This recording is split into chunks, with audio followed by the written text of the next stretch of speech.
दोस्तों, हर हर महादेव, जय श्री केदारनाथ।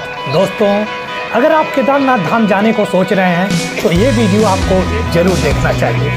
इस वीडियो में केदारनाथ धाम से जुड़ी सारी जानकारी आपको मिलेगी। केदारनाथ धाम के कपाट कब खुलते हैं और कब बंद होते हैं, केदारनाथ जाने का अच्छा समय कब है, आपको कैसे जाना है, हरिद्वार से बस कितने बजे मिलेगी, सोनप्रयाग के लिए सोनप्रयाग से गौरीकुंड कैसे जाएं, हरिद्वार से केदारनाथ की दूरी कितनी है, आपको कहाँ रुकना है, गौरीकुंड में या सोनप्रयाग में, होटल या रूम का क्या चार्ज होगा, केदारनाथ धाम में कहाँ रुकना है, खाने पीने का क्या व्यवस्था है, आरती का क्या समय है, बाबा केदारनाथ के गर्भगृह में दर्शन करने का क्या टाइम है, केदारनाथ धाम से गौरीकुंड पैदल जाने में कितना टाइम लगेगा, कुल कितना खर्च आएगा, कितना दिन लगेगा, सब कुछ आपको एक वीडियो में जानकारी मिलेगी।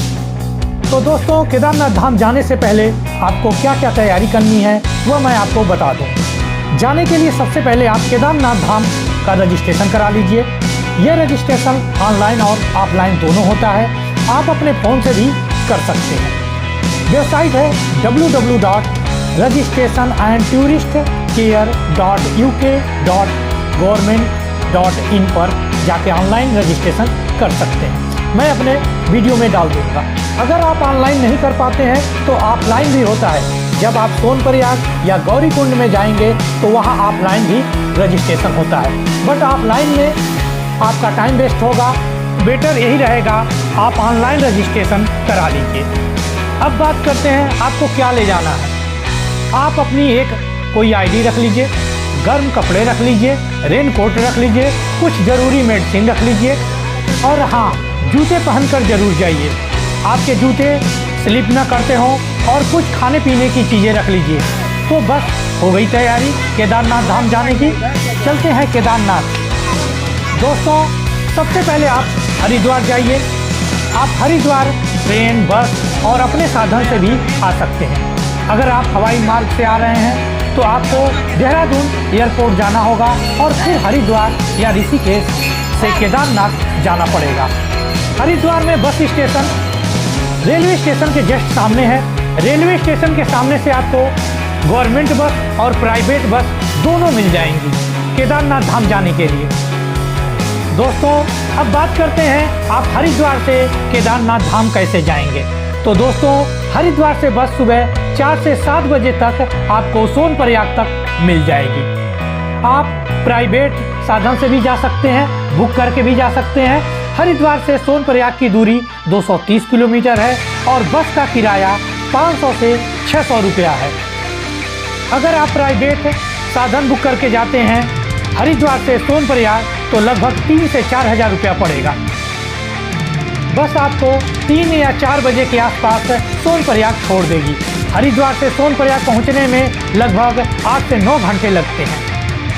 सोनप्रयाग पहुंचने पर आप सोनप्रयाग में भी स्टे कर सकते हैं, बट मेरा मानना है आप सोनप्रयाग में स्टे ना करें, गौरीकुंड में जाके रुकें, आपको वह बेटर रहेगा। क्योंकि अगर आप सोनप्रयाग में रुकते हैं तो आपको सुबह गौरीकुंड आना पड़ेगा, आपका टाइम वेस्ट होगा। तो दोस्तों, आप सोनप्रयाग से गौरीकुंड टैक्सी से मात्र 50 रुपये में पहुंच जाएंगे। आपको जब आप गौरीकुंड के लिए टैक्सी पकड़ेंगे तो एक लोहे का ब्रिज आपको क्रॉस करना पड़ेगा। लोहे का ब्रिज क्रॉस करते ही आपको गौरीकुंड के लिए टैक्सी मिल जाएगी। तो मेरे वीडियो में वह लोहे का ब्रिज देखने को मिलेगा। दोस्तों, सोनप्रयाग में आपका रजिस्ट्रेशन चेक होता है। अगर आपका रजिस्ट्रेशन नहीं है तो परेशान न होइए, आप अपनी समस्या बताइए, वह आपकी समस्या जानेंगे तो जाने देते हैं, बट कोशिश कीजिए रजिस्ट्रेशन करा के जाइए, आपके लिए बेटर रहेगा। आप अपनी यात्रा टेंशन में ना कीजिए। दोस्तों, गौरीकुंड पहुंचने के बाद सबसे पहले आप रूम या होटल या GNBM का रूम ले लीजिए, क्योंकि जैसे जैसे शाम होती है रूम के चार्ज लोग वहाँ के बढ़ा देते हैं। आपको रूम 500 से 2000 तक मिल जाएगा, जबकि GNBM के रूम 300 रुपये में मिल जाएंगे। आपको गौरीकुंड में खाने पीने के बहुत सारे होटल रेस्टोरेंट मिल जाएंगे। आप अपने बजट के अनुसार खाना खा सकते हैं। खाना आपको कम से कम 100 से 150 रुपये में फल मिल जाएगा। अब दोस्तों बात करते हैं चढ़ाई की। गौरीकुंड से केदारनाथ की चढ़ाई 22 किलोमीटर की है। तो दोस्तों आप सुबह 5 बजे तैयार होकर गौरीकुंड से बाबा केदारनाथ धाम के लिए पैदल, घोड़े से, पिट्ठू से जा सकते हैं। गौरीकुंड से केदारनाथ मंदिर की दूरी 22 किलोमीटर है। रास्ता काफ़ी कठिन है, इसलिए आप जितना कम से कम सामान ले जाएंगे आपको चढ़ने में उतनी ही आसानी होगी। आप अपने साथ एक बैग, एक जोड़ी कपड़े, रेनकोट, कुछ मेडिसिन जैसे दर्द की, लूज मोशन की, यह सब आप रख सकते हैं। आप अपने साथ ग्लूकोज का एक पैकेट, बिस्कुट के कुछ पैकेट, नमकीन रख सकते हैं, क्योंकि रास्ते में सामान काफ़ी महंगे मिलते हैं। दोस्तों आपको पानी ले जाने की कोई ज़रूरत नहीं है। आपको जगह जगह पानी के झरने मिल जाएंगे। आप वहां से स्वच्छ और ताज़ा जल पी सकते हैं। दोस्तों रास्ते में जगह जगह खाने पीने की भी व्यवस्था है। दोस्तों रास्ते में जगह जगह शौचालय बने हैं।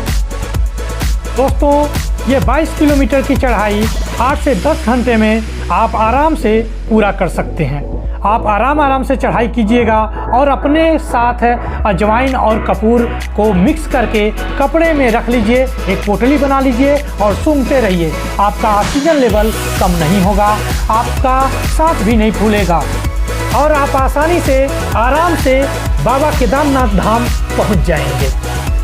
दोस्तों अगर आप घोड़े से यात्रा करना चाहते हैं तो आपको गौरीकुंड में ही घोड़े मिल जाएंगे।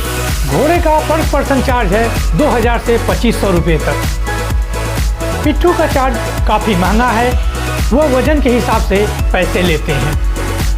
दोस्तों अगर आप हेलीकॉप्टर से केदारनाथ आते हैं तो आपको सिरसी या गुप्त काशी से हेलीकॉप्टर मिल जाएंगे। हेलीकॉप्टर का चार्ज आने जाने का 6 से 8000 रुपये है। दोस्तों मैं तो कहूँगा आप पैदल यात्रा करिए। पैदल यात्रा करने में जो मज़ा है वह न घोड़े से है, न पिट्ठू से है, न हेलीकॉप्टर से है। जो पैसा आप पिट्ठू में दे देंगे, हेलीकॉप्टर में दे देंगे, घोड़े को दे देंगे, वो पैसा खाते पीते जाइए, मौज करते जाइए। बहुत आनंद आएगा जब आप ट्रैकिंग करेंगे पहाड़ी रास्तों का। दोस्तों पैदल यात्रा करने में आप प्रकृति को बहुत नज़दीक से देख पाएंगे और उसे महसूस कर पाएंगे, कितना अच्छा लगेगा। यह सब देखकर आपको बहुत आनंद आएगा। पहाड़, झरने, नदियाँ जब आप देखेंगे। दोस्तों बात करते हैं जब आप केदारनाथ धाम पहुंच जाएंगे तो आप केदारनाथ बाबा के दर्शन करिए। दोस्तों अगर आप केदारनाथ धाम में एक नाइट स्टे करना चाहते हैं तो आप रूम ले लीजिए। यहाँ आपको रूम 500 से 3000 के आसपास मिल जाएगा, लेकिन आप जैसे जाइए वैसे रूम ले लीजिए। जैसे जैसे रात होती है रूम के चार्ज बढ़ जाते हैं। दोस्तों अब बात करते हैं केदारनाथ धाम में बाबा केदार की आरती कब होती है। तो केदारनाथ में आरती का समय सुबह 4 बजे और शाम के 6:30 बजे होती है। दोस्तों अब बात करते हैं बाबा केदारनाथ के गर्भगृह का दर्शन कैसे होगा। आपको गर्भगृह में कब जाने को मिलेगा मैं सब कुछ बताने वाला हूँ। दोस्तों केदारनाथ मंदिर में अगर आप दिन में 12 बजे के बाद दर्शन करते हैं तो गर्भगृह के दर्शन नहीं होगा, आपको गर्भगृह में नहीं जाने दिया जाएगा। अगर आप बाबा केदारनाथ के ज्योतिर्लिंग के दर्शन गर्भगृह में करना चाहते हैं तो सुबह 4 बजे से दिन के 12 बजे तक दर्शन होंगे। गर्भगृह में सुबह 4 बजे से 12 बजे तक ही जाने देते हैं, दिन के 12 बजे। दोस्तों बाबा केदारनाथ के दर्शन करने के बाद आप केदारनाथ मंदिर के पीछे भीमशिला का दर्शन कर सकते हैं। आप भीमशिला को देखना न भूलें। 2013 की त्रासदी में भीमशिला ने ही बाबा केदारनाथ मंदिर का बाल भी बांका नहीं होने दिया। जब आप भीमशिला देखेंगे तो लगेगा मानो खुद भगवान शंकर ने इस चट्टान को लाकर मंदिर के पीछे रख दिए हैं। दोस्तों केदारनाथ मंदिर के पीछे मात्र 50 मीटर की दूरी पे आदि शंकराचार्य की समाधि है। आप आदि गुरु शंकराचार्य के दर्शन कर सकते हैं। आदि शंकराचार्य ने केदारनाथ मंदिर का जीर्णोद्धार किया था। दोस्तों, केदारनाथ मंदिर से 500 मीटर की दूरी पर बाबा भैरव के मंदिर हैं, आप उनके भी दर्शन कर सकते हैं। बाबा भैरव का मंदिर केदारनाथ धाम से थोड़ी ऊंचाई पर है। दोस्तों, बात करते हैं केदारनाथ धाम में खाने पीने की क्या व्यवस्था है। दोस्तों, केदारनाथ धाम में खाने पीने की काफ़ी अच्छी व्यवस्था है। आपको केदारनाथ धाम में होटल, रेस्टोरेंट, ढाबे और भी कुछ मिल जाएंगे। दोस्तों, केदारनाथ धाम में खाना 150 से 500 रुपये के बीच थाल मिल जाएगी, आप जैसा खाना खाना चाहें। काफ़ी ऊंचाई के नाते यहाँ पे खाने पीने की चीज़ें काफ़ी महंगी हैं। दोस्तों, अब बात करते हैं केदारनाथ मंदिर के कपाट कब खुलेंगे और कब बंद होंगे। तो दोस्तों, इस बार 2025 में केदारनाथ बाबा के कपाट 2 मई 2025 को खुलेंगे और 23 अक्टूबर 2025 को अगले 6 महीने के लिए बंद हो जाएंगे। तो जिन भक्तों को बाबा केदारनाथ धाम की बाबा केदारनाथ के दर्शन करना है, वह जल्दी से रजिस्ट्रेशन कराए, टिकट बुक कराए और केदारनाथ धाम आ जाए। और देखिए, मेरे बाबा का केदारनाथ धाम स्वर्ग से भी प्यारा है। बाबा केदारनाथ मेरे ही नहीं हैं, सारे भक्तों के बाबा हैं। जय श्री केदारनाथ। दोस्तों, बात करते हैं केदारनाथ धाम कब आप न जाएं। दोस्तों, आप लोगों से रिक्वेस्ट है, आप बारिश के दिनों में, बरसात के दिनों में केदारनाथ धाम मत जाएं। बारिश के दिनों में यात्रा करना काफ़ी खतरनाक होता है, इसलिए आप लोगों से रिक्वेस्ट है, बारिश के दिनों में अगर आप आते हैं तो थोड़ा अच्छे से बचा करके बाबा केदारनाथ के धाम जाइए। दोस्तों, केदारनाथ धाम जाने का सबसे अच्छा समय होता है मई, जून और सितंबर, अक्टूबर का। आप इस दिनों में जाएंगे तो काफ़ी अच्छा रहेगा। केदारनाथ धाम का मार्ग काफ़ी सकरा है, तो आप बचा करके अच्छे से जाइए, क्योंकि इसी रास्ते घोड़े भी जाते हैं, इंसान भी जाते हैं। दोस्तों, अब बजट की बात करते हैं, आपका कितना पैसा खर्च होने वाला है। तो दोस्तों, आपका ज़्यादा पैसा खर्च नहीं होगा। अगर आपके पास 4000 से 5000 रुपया है तो आप आसानी से केदारनाथ धाम के दर्शन कर सकते हैं। दोस्तों, बात करते हैं केदारनाथ धाम यात्रा करने के लिए आपको कितने दिन का टाइम निकालना पड़ेगा। तो आपको 3 से 4 दिन का टाइम लगेगा। दोस्तों, वापसी में आपको केदारनाथ धाम से गौरीकुंड आना पड़ेगा। गौरीकुंड से आपको सोनप्रयाग जाना पड़ेगा। सोनप्रयाग में सीतापुर बस स्टेशन है, आपको जहां जाना है आप सीतापुर बस स्टेशन से जा सकते हैं। दोस्तों, अगर आप बद्रीनाथ जाने का प्लान बनाए हैं तो सीतापुर बस स्टेशन से आपको बद्रीनाथ के लिए बस मिल जाएगी। दोस्तों, आपसे हाथ जोड़कर विनती है, रिक्वेस्ट है, आप पहाड़ों में गंदगी न फैलाएं।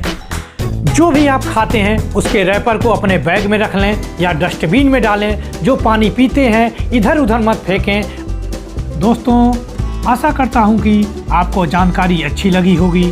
तो मिलते हैं ऐसी ही जानकारी के साथ नेक्स्ट वीडियो में। जय बाबा केदारनाथ, हर हर महादेव।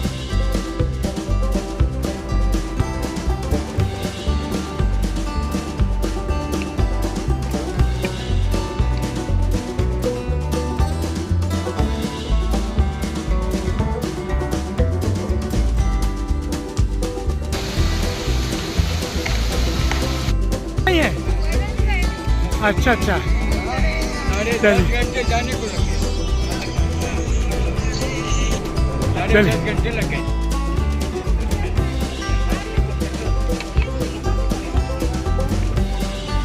हाँ, गिरा दो फिर उसको ले जाके गिरा दो कुछ गिरा दो, तुम गिराओगे, वो जो चाह रहा है गिराना। अरे यार छोड़ो, हम बोल चुके, समझाने लायक काम नहीं है। चलो अभी जाने तो, अभी देख।